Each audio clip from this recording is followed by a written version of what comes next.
ആചാര്യവന്ദനവും ഗ്രന്ഥത്തിന്റെ ഉദ്ദേശ്യവും.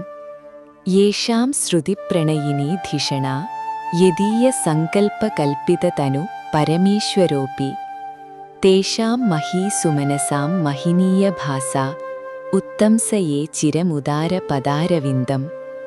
നിസർഗസംസിദ്ധ സമസ്തശില്പ പ്രാവീണ്യമാദ്യം ദുഹിണം പ്രണമ്യ മയാ മനുഷ്യാലയ ചന്ദ്രികയേഷ വിലിഖിതേ മന്ദധിലാം ഹിതായ.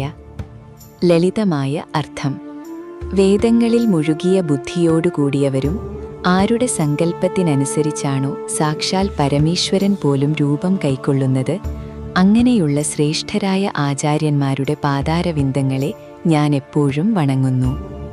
അതുപോലെ പ്രകൃത്യാ തന്നെ എല്ലാ ശില്പകലകളിലും അത്യന്തം പ്രാവീണ്യമുള്ള പ്രപഞ്ചത്തിന്റെ ആദ്യ ശില്പിയായ ബ്രഹ്മാവിനെ പ്രണമിച്ചുകൊണ്ട് വാസ്തുശാസ്ത്രത്തിൽ വലിയ അറിവില്ലാത്ത സാധാരണക്കാരുടെ നന്മയ്ക്കായി ഞാൻ ഈ മനുഷ്യാലയ ചന്ദ്രിക എഴുതുന്നു. ഈ ഗ്രന്ഥത്തിനാധാരമായ മുൻകാല കൃതികൾ: മയമതയുഗളം പ്രയോഗമഞ്ജരി അഭിജ നിബന്ധന ഭാസ്കരീയ യുഗ്മം മനുമത ഗുരുദേവ പദ്ധതി ശ്രീ ഹരിയജനാദി മഹാഗമാ ജയന്തി മാർക്കാണ്ഡേയയുഗം പരാശരമുരാരി പ്രോക്തരത്നാവലി സാരാൻ കാശ്യപ വിശ്വകർമ്മ മതയുഗ്മാദ്യം കുമാരാഗമം സവ്യാഖ്യാം ഹരിസംഹിതാം വിവരണാഖ്യാം വാസ്തുവിദ്യാധികാൻ ദൃഷ്ട്വാ തന്ത്രസമുച്ചയോക്തമനുസത്രൈവാത്ര സംക്ഷിപ്യത്തെ.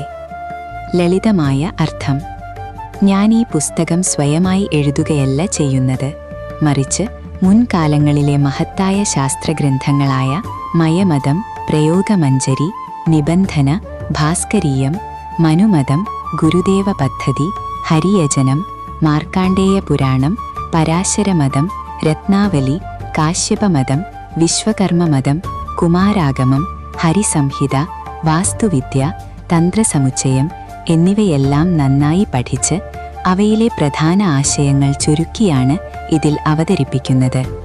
നമ്മൾ ഇന്ന് റിസർച്ച് പേപ്പറുകളിൽ റെഫറൻസസ് കൊടുക്കുന്നതുപോലെ 16-ാം നൂറ്റാണ്ടിൽ ഗ്രന്ഥകാരൻ താൻ പഠിച്ച ആധികാരിക ഗ്രന്ഥങ്ങളുടെ ലിസ്റ്റ് കൃത്യമായി നൽകിയിരിക്കുകയാണിവിടെ. ഗൃഹനിർമ്മാണം തുടങ്ങേണ്ട രീതി: മർത്യോ വിപ്രാതിവർണിഷു ഹിഹ ഭവനവിധാനോത്സുകോ യഃ സ പൂർവം വിപ്രം തദ്ദേശസംബന്ധിനമഖിലഗുണൈരന്വിതം സംവനീത സോയം തദ്വർണയോഗ്യാം ക്ഷിതിമഥ പരികൽപ്യാത്ര പൂജാദി കൃത്വാ വാസ്തോഃ ശാസ്ത്രോക്തരീത്യാ ഗൃഹമതിനിപുണൈകാരുഭിഃ കാരയേത്.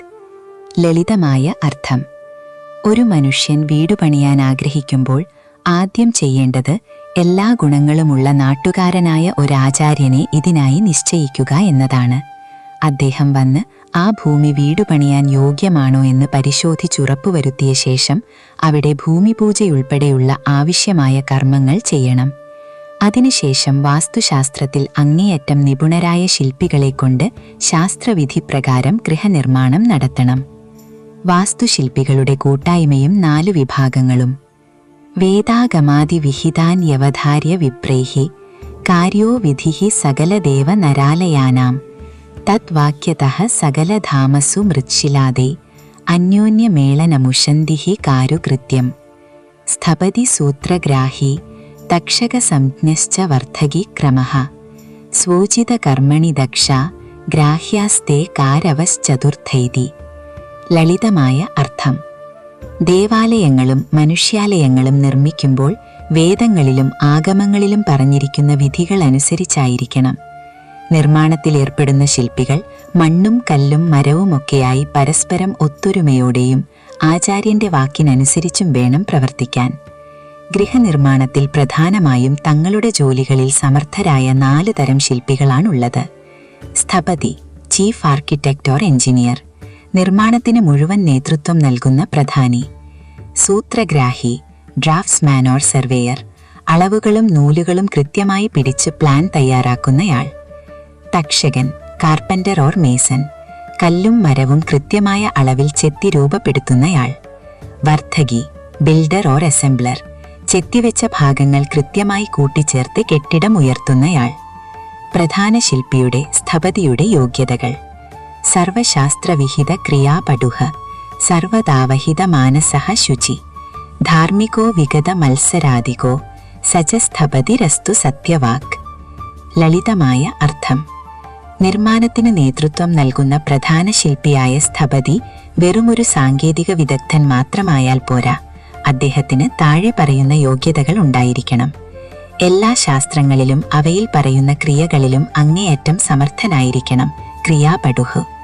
എപ്പോഴും നിർമ്മാണത്തിൽ മാത്രം ശ്രദ്ധിക്കുന്ന മനസ്സുള്ളവനും ശരീരവും മനസ്സും ശുദ്ധിയുള്ളവനുമായിരിക്കണം. ശുചി. ധർമ്മബോധമുള്ളവനും മറ്റുള്ളവരോട് അസൂയയോ മത്സരബുദ്ധിയോ ഇല്ലാത്തവനുമായിരിക്കണം. വിഗത മത്സരാധികോ.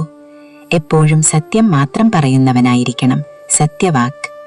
ഈ ശ്ലോകങ്ങൾ വഴി ഗ്രന്ഥകാരൻ വ്യക്തമാക്കുന്നത് പണ്ടുകാലത്തെ സിവിൽ എഞ്ചിനീയർമാർക്കും ആർക്കിടെക്റ്റുകൾക്കും സാങ്കേതികമായ അറിവ്, ടെക്നിക്കൽ സ്കിൽ മാത്രമല്ല, ഉയർന്ന ധാർമ്മിക മൂല്യങ്ങളും എത്തിക്കൽ വാല്യൂസും നിർബന്ധമായിരുന്നു എന്നാണ്.